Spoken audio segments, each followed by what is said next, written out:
health coverage being rolled out nationally.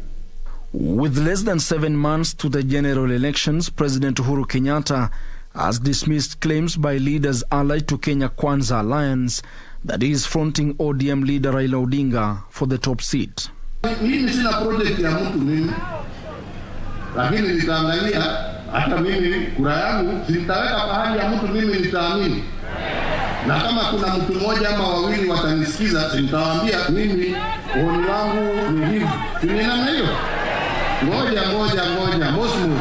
The president, who was in Mombasa, slammed politicians in his administration of dwelling on campaigns instead of focusing on the Jubilee agenda. Mimi nawaangalia tu, ongeeni tu. Semeni wote ile mko nayo muitoe kwa roho yenu, mseme. Mimi siwajibu kwa sababu sina haja. Utamjibu saa ngapi na ufanye kazi saa gani?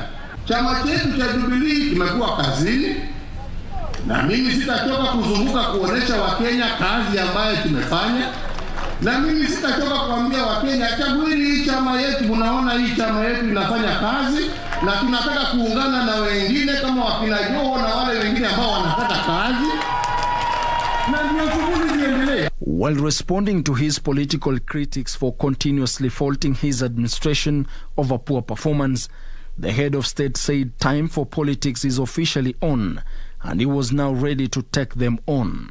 Jameni, kwa heshima, kwanza tufanye kazi, tutarudi wakati wa siasa ukifika. Nikaambiwa wewe una uwezo wa kutuambia tuache.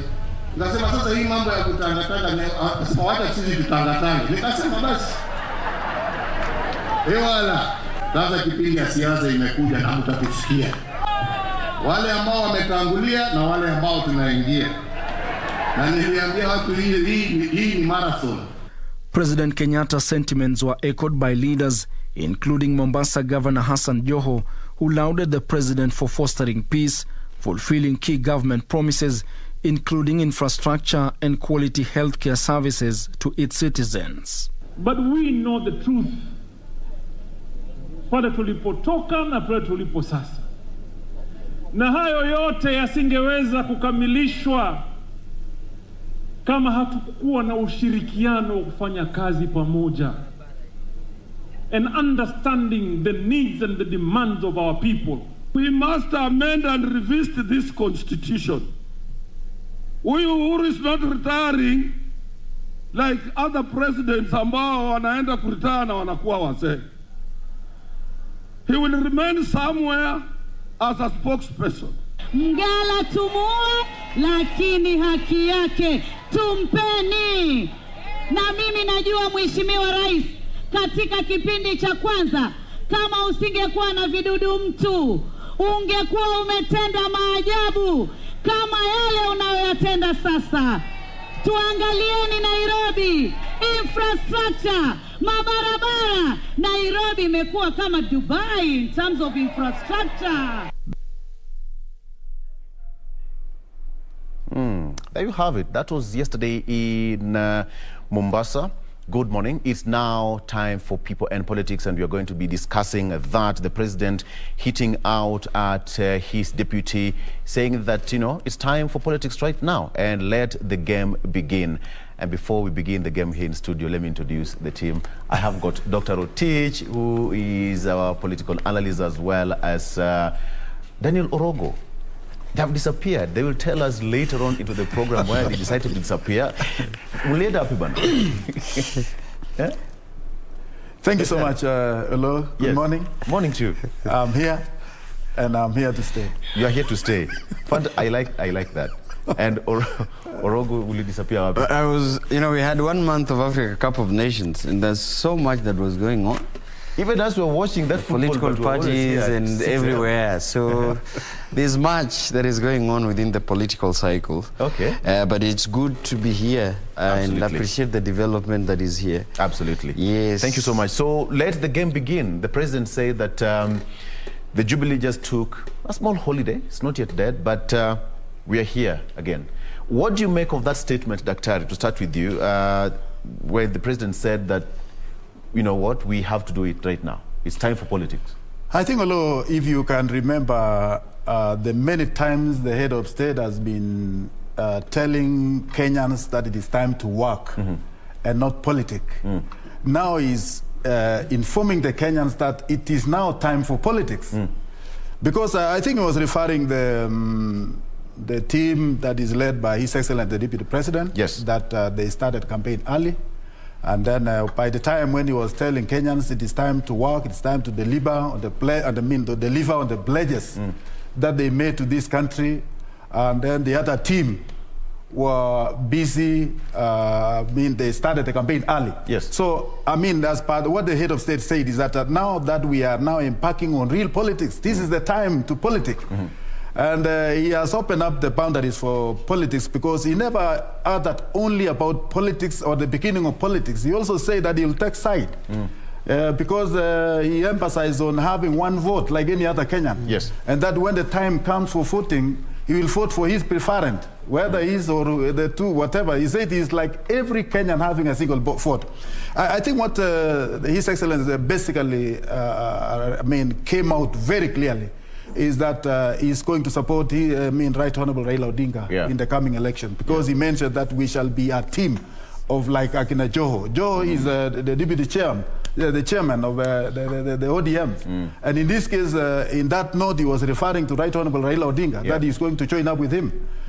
So, but as captured in the news, Oloo, that the president will support Right Honorable Raila Odinga, to me, it is not news, because since the inception of the 2018, the handshake itself, there were a lot of speculation that His Excellency was eyeing to team up with Raila come 2022, which is actually becoming a reality today. It used to be rumors, people used to speculate, but now it is real that His Excellency the President will work. And then when you also looked at the utterance of Atwoli, yes, he said that he repeated the same thing that he once said, that His Excellency the President is too young to retire, and that he will be somewhere there as an Ajib advisor. But I believe at most, His Excellency the President seems to have struck a deal with Right Honorable Raila Odinga to form the next government. I don't know in which position he will be, but somehow he will be there, very present.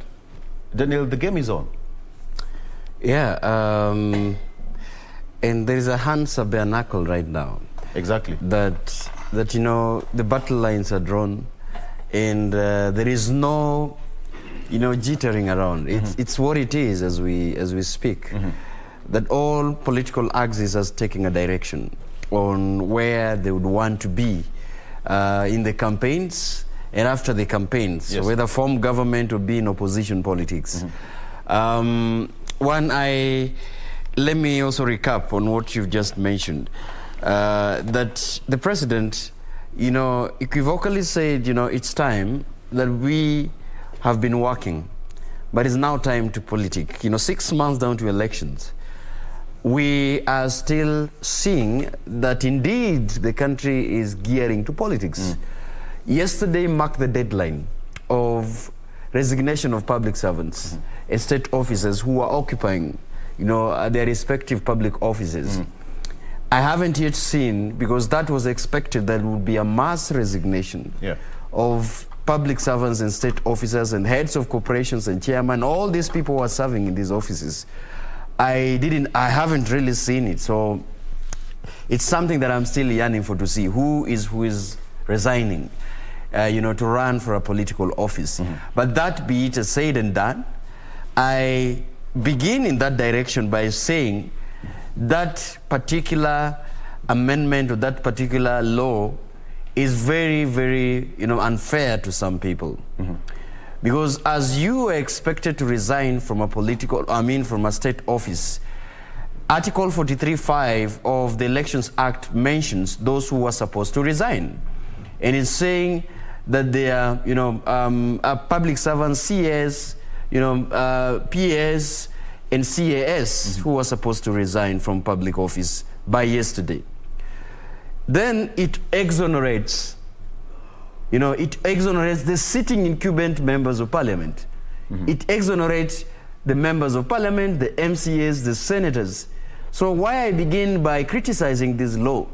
It is a law that is hell-bent on making sure that it gives advantage to those who are still serving office. in the position of delegated power. But it also, you know, it's very unfair to those who are sitting as public servants who have to resign. So, Victor, if I'm a sitting member of parliament and you are a public servant who've just resigned from the office, I have an advantage over you because I am still using public resources in the office that I serve, vis-a-vis you who you are told to resign and never be seen in public office at all. And yet we are competing for the same position. I'll get into that. So I think that is I just wanted to begin with that. Because that is very important to mention it as we proceed. Let me also just put up, okay, because when you talk of members of parliament who are still in office right now, they have got security of tenure, 5 years, that runs, you know, legally from the day they are sworn in. It's the same as president. They have got 5-year term. So for you to resign, it means that you have to go to an election. And these members of parliament are elected. They are not appointed. No, listen. What we are saying that at an equal footing of a political office, where you and I, for example, are running for the same position, you serving as a public servant, you have to succeed 6 months, go into the field and campaign. I am running with you in the same office, but I am a delegated power because that has been delegated to me through elections, through ballot. And so I have to serve until my term expires. So in other terms, I have an advantage of accumulating resources at my disposal. So what if... You know, to campaign against you. What if a public servant's term ends next year in June and you want to vie for a position? You see, what I'm saying simply is... that situation? What really I'm saying is the law, I think this is what needs to be canvassed probably. Because even the petition of that law, and he was mentioning the young people who are running for that office. Yeah. For him... And Justice Brima gave an order and say this kind of amendment to this type of Law Elections Act 2011 had been canvassed 10 years ago. That was in 2012. But that's what I'm saying, that it needs to be interpreted by the court of law and tell us why the interpretation and the application of that law probably is not favoring some elements of it. Now, what you've mentioned, I think, let me come back to this. All is set for the National Delegates Congress, for the two parties, same day, different venues, I think. And as you see in the headlines, that a sitting president and President Uhuru Kenyatta is set to endorse, one of the party leaders. Yeah. I mean, it's in the public domain. It's not an assumption. It is in the public domain. And so let me say this in perspective. President Uhuru Kenyatta is a Kenyan, and he is a head of state. And he has an interest like anybody else to support whoever he wants to support and to endorse whoever he wants to endorse. Because I am seeing in different quarters, he's being compared to his predecessor, that is the retired President Mwai Kibaki, who didn't so well, had hands off in his succession as to who he wanted to succeed him. President Kenyatta has been very clear that he is interested in managing his succession because he wants to leave a country in a safe pair of hands. He wants to leave a country in a safe, secure, and a peaceful Kenya, where you don't want a country to be inherited, and I'm quoting him, by a corrupt cartels of people who would want to steer the country into an economic crisis, into a constitutional crisis, and have the future of Kenya in limbo. I think this is what he said, and that is accorded to him as an individual, as a leader of this country. And so, as I conclude, one of the things we would want to do is to avert the constitutional provision. And this is where I want to fault, Mr. Tuol into this. President Kenyatta is bound by the Constitution. That one, he cannot run for another term until Kenyans, in their wisdom, decide to give him that through an amendment of the Constitution and through referendum. As we speak, his term ends, on 9th of August. He can only purport, but he cannot have a full control of who is going to succeed him. That is left to the Kenyans. He doesn't have full control, Dr. But then he said that he's also a Kenyan with one vote. So he's able to pick any candidate of his choice to steer this country. I think, Oloo, the Constitution is very clear. Kenyans are the one to determine their future. Kenyans are the ones to determine their fate through a vote. Just like what His Excellency said, he has only one vote to determine whom he is going to vote, but not to determine the winner of the presidential race come 2022. So in this case, the issue that I'm totally opposed to Oloo is where you term your long-time friend as somebody who cannot be trusted to lead the country. If you can remember, Oloo, before the 2018, the handshake, 2017 was the climax when they did the last election, I mean, along with the deputy president.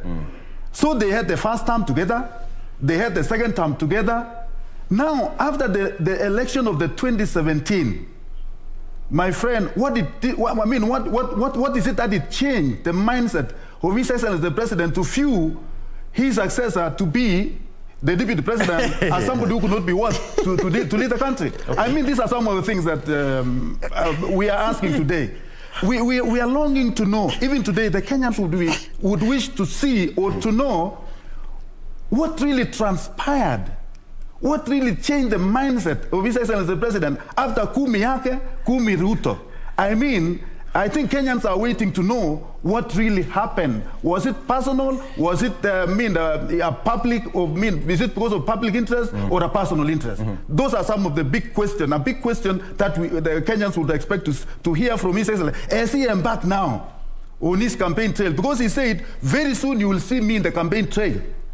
That is what he had yesterday. And then he has his own preferred candidate, which is no longer a case, but Right Honorable Raila Odinga. So in this case, Oloo, what we are actually looking forward is that he will have a hard time to convince Kenyans that the first 5 years was good with Ruto, and the second 5 years were equally, good but bad, because after caning his, after being put into the power by the same people that he doesn't want to hear now, he is now saying that he is not comfortable with them. Was that choice cast on stone? Because people tend to... Let me tell you... this is politics. Politics is, Oloo, yes. I know it's a dirty game sometime. That is why it brings about the ugly issues that we least expected that it was going to be. But having promised and also having had a joint venture in the first term and then the second term, after you have been assured of a place in the leadership, now you disown your own brother. I mean, those are some of the reasons we are still waiting for, to hear from His Excellency the President. The promises are broken. So when you say we, when you use the term we are waiting. I'm a Kenyan. Listen, Dr. Rotich. I mean, President Kenyatta has said it at Oloo, at the footsteps of bombers of Kenya during the launch, I think, of BBI, the relaunch of the report. President looked the nation into the eye and gave reasons as to why he's not supporting in second in command. Yes. He said very well that this is a man that when I stand and I look at that direction, he is running a relay race in the opposite direction. This is something that is in the public domain. We are not speculating. Let me tell you. He said this. Let me tell you, Orogo. I mean, you had your time. You had your time. That's why. Let me just explain something there. Because I don't want you to misquote me. What I said, this man, the deputy president of the Republic of Kenya, was good in the first term. He was good until the election of 2017 was done. And then go back a little bit to Orogo. We are Kenyans. We politic before the 2013 and then 2017 we also politic. If you can compare the utterances which His Excellency the President and the Deputy President said against Raila before how can you say this one is more genuine than the other one? So in this case, this is politics, Mr. Oloo. It is actually pure politics. So you overheard about there are two gentlemen who said, he confessed to his Right Honorable Raila Odinga, and he said, you are Right Honorable Raila. You see what? We character assassinated you so that you were to be defeated before the 2013 and 2017. Yes. Right. So they said, we character assassinated you. So what is happening now, Oloo, is that the same professional liars, the same professional maligners, are the ones who are now talking against His Excellency, the Deputy President, maligning him with all sorts of things. Talk about corruption, talk about everything that people are saying now the country will be safe because of this one. I mean, how has it been safe all of a sudden? Yeah, that's what we are saying. That these same characters served with him in Parliament, served with him at the campaigns for 2013 to 2017. Yes. And all in all, what I'm agreeing with you, Dr. Rotich, is that the nature of our politics in this country is what you're admitting, calling a politics of maligning people after serving in office. And the ideal versus the reality is that once any political or politician gains a mileage towards a platform, then he or she tends to forget probably the people that they fought with that cause. But then the reality, and Oloo, as a young political aspirant, probably on this platform, let me also correct the notion here that every time when you get into political campaigns, or you want to get to a political cause, you are told that be prepared because you are getting into a dirty game. You are getting into something that is muddy, and you are getting into something that you won't even come out alive into it. So you see, when you hear this kind of pronouncements, you hear these kinds of advices and warnings. Yes.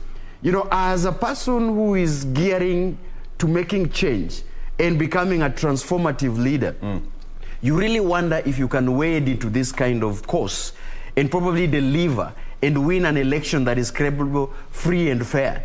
Because this is the problem that we are having. Harvesting members of society and putting them into political leadership, well, the means towards getting to that direction was not equally well.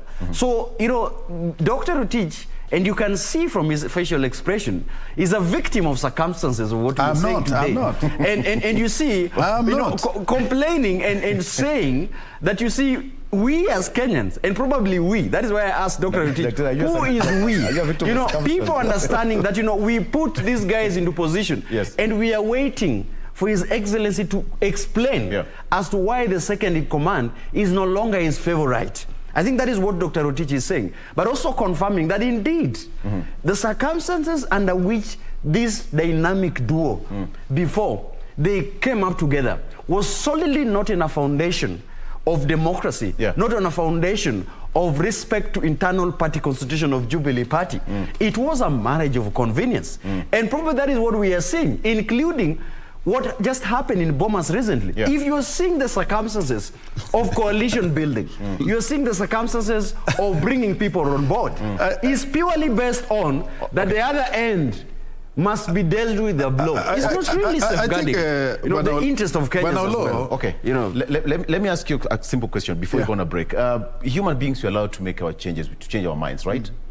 We are allowed, right? Yeah. So what's wrong with the president changing his mind? I don't see anything wrong with His Excellency changing his mind. Thank you. But no, let me tell you. Just hold on. Yeah. Let's take a break. And when you come back, you tell me why the president did not have any problem or did not make any mistake by changing his mind. And he hasn't recounted even that statement in public. I don't know why Rotich is weird. He's never said that statement is no longer tenable. No, you said he's a victim of circumstance. No. What I'm saying, let's take a break. Let's take a break. When we come back, we're still going to delve more into this, and Dr. is going to tell us whether he's a victim of circumstance and why the president is still okay to change his mind. We'll be right back.